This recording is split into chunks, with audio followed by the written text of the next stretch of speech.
Well, more than 25 million Americans have diabetes, a leading cause of death in the United States, and the overwhelming majority of diabetes patients have type 2 diabetes.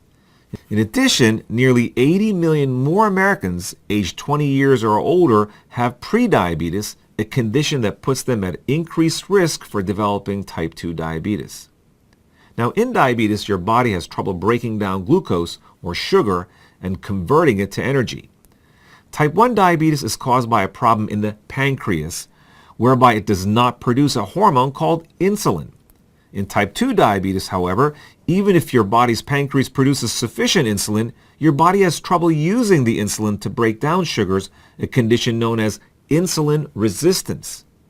As in type 1 diabetes, this leads to glucose buildup in your bloodstream where your body cannot convert sugar to energy.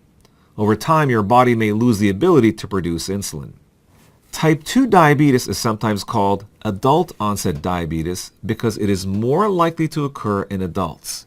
Type 2 diabetes, however, can begin at any age, and the number of children diagnosed with type 2 diabetes is increasing at an alarming rate, in large part due to an obesity epidemic in children.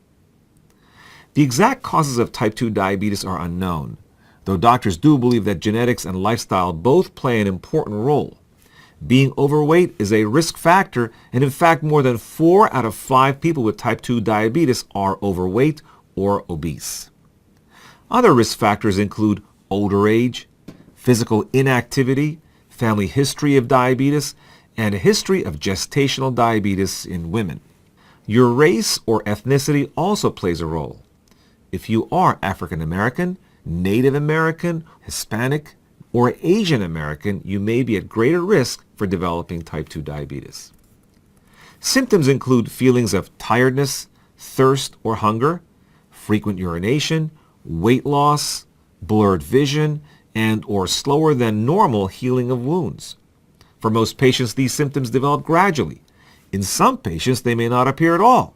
Only your doctor can diagnose diabetes. If you have diabetes, it is important to eat healthy foods such as fruits, vegetables, and whole grains, and to stay physically active. You'll also need to monitor your own blood sugar. Most likely, your doctor will prescribe an injectable or oral medication, oftentimes a combination of both, to help control your type 2 diabetes. Now, there's no cure for diabetes, and while managing type 2 diabetes may be frustrating and burdensome, if you eat properly, exercise, and follow your doctor's advice, you can still live a happy and healthy life despite this condition.